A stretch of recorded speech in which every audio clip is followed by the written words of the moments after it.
एक किताब जो देश को चलाती है, दूसरी जो दिल और आत्मा को रास्ता दिखाती है। लेकिन इनमें से कौन सा कितना पुराना है और क्या इनका समय हमें इनकी ताकत के बारे में बताती है। एक तरफ देश का कानून है जो हमें आजादी देता है, दूसरी तरफ परमेश्वर का वचन जो हमारे दिल को छूता है। लेकिन क्या बाइबल वाकई संविधान से बड़ी हो सकती है? इन सभी बातों को जानने के लिए तैयार हो जाइए।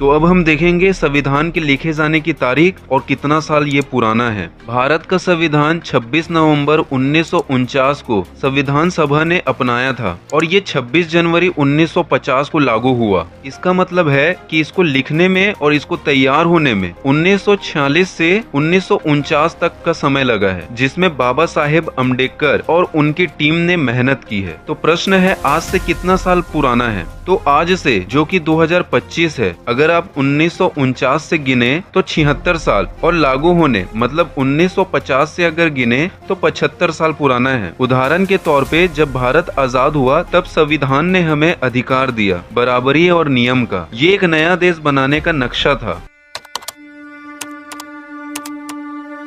बाइबल कब लिखी गई और क्या इसका समय इसे और खास बनाता है? आइए देखते हैं। बाइबल दो हिस्सों में है, पुराना नियम और नया नियम, जिसमें पुराना नियम ये यहूदी धर्म का हिस्सा है और इसे लगभग 1500 ईसा पूर्व से लेकर के 400 ईसा पूर्व के बीच में लिखा गया। और नया नियम ये प्रभु यीशु मसीह के समय और उसके बाद लिखा गया, लगभग 100 ईस्वी से लेकर के 100 ईस्वी के बीच में।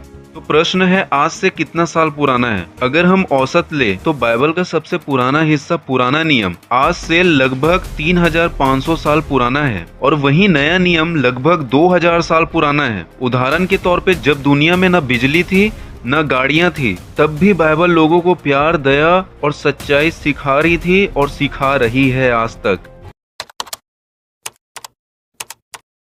इसे हम 7 पॉइंट से और अच्छी रीति से समझने की कोशिश करेंगे कि चर्च के विश्वासी या मसीही आखिर बाइबल को वो संविधान से ऊपर क्यों मानते हैं। जिसमें पहला पॉइंट है, बाइबल का दायरा बहुत बड़ा है। संविधान भारत को चलाने के लिए 1950 में बना।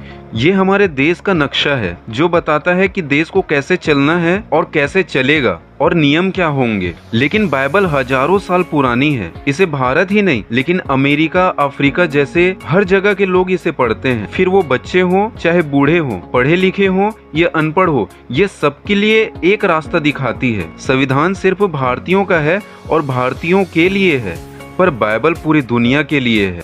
उदाहरण के तौर पे जैसे एक गांव का सरपंच सिर्फ अपने गांव के लिए नियम बनाता है, लेकिन बाइबल वो शिक्षक है, वो गुरु है जो पूरी दुनिया को रास्ता दिखाती है। दूसरा पॉइंट, बाइबल जिंदगी का हर पहलू सिखाती है। संविधान कहता है कि भेदभाव मत करो, वोट दो, कानून बनाओ, कानून को मानो। ये नियम है जो देश को चलाते हैं। लेकिन बाइबल सिर्फ नियम नहीं देती, ये सिखाती है कि जिंदगी कैसे जीनी चाहिए। मिसाल के तौर पे बाइबल कहती है कि अपने पड़ोसी से प्यार करो, अपने दुश्मनों को माफ करो, और ये बातें हर इंसान के दिलों को छूती है। उदाहरण के लिए संविधान कहता है कि चोरी मत करो वरना सजा मिलेगी, लेकिन बाइबल कहती है चोरी मत करो क्योंकि ये गलत है और परमेश्वर देख रहा है। ये इंसान को अंदर से बदलती है। मतलब संविधान हमें बाहर से ठीक करता है, लेकिन बाइबल हमें अंदर से मतलब हमारे दिलों को बदलता है।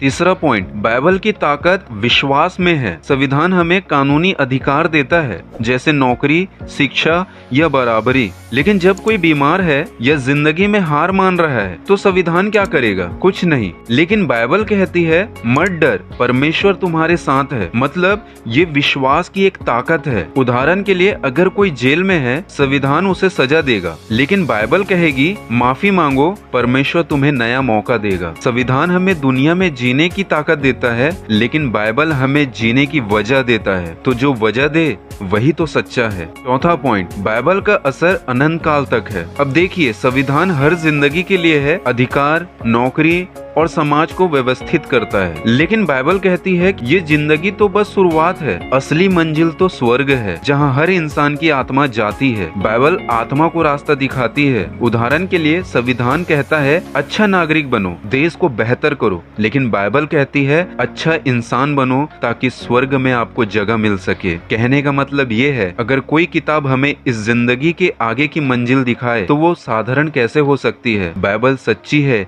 क्योंकि वो अनंत काल की बात करती है। पांचवा पॉइंट, बाइबल सारी दुनिया की प्रेरणा है। क्या आपको पता है कि संविधान भारत में कैसे बना? इसने कई बाहरी देशों के कानूनों से प्रेरणा ली है और तब जाकर के ये संविधान का निर्माण हुआ है। लेकिन बाइबल ने पूरी दुनिया को प्रभावित किया है और संविधान जिन देशों से प्रेरणा लेकर के बनाया गया है उन्हीं देश के कानूनों ने बाइबल से प्रेरणा ली है, तब जाकर के उन बाहरी देशों के कानूनों का निर्माण हुआ है। तो बाइबल ने पूरी दुनिया को प्रभावित किया है, फिर वो चाहे बराबरी हो, दया हो, न्याय हो, और इसके जैसे कई उदाहरण हैं, कई विचार हैं जो बाइबल से आए हैं, जो आज कई देशों के संविधान में दिखते हैं हमें। अगर कोई किताब इतनी पुरानी हो और फिर भी दुनिया के कानूनों को प्रेरणा दे और दुनिया के कानून इससे प्रेरित हो तो वो सच्ची और महान होगी। छठवां पॉइंट, बाइबल बदलाव लाती है बिना जबरदस्ती के। संविधान कहता है नियम तोड़ो तो जेल जाओगे, ये डर से काम करवाता है, लेकिन बाइबल बिना डराए दिल को बदल देती है, जो कहती है प्यार करो, माफ करो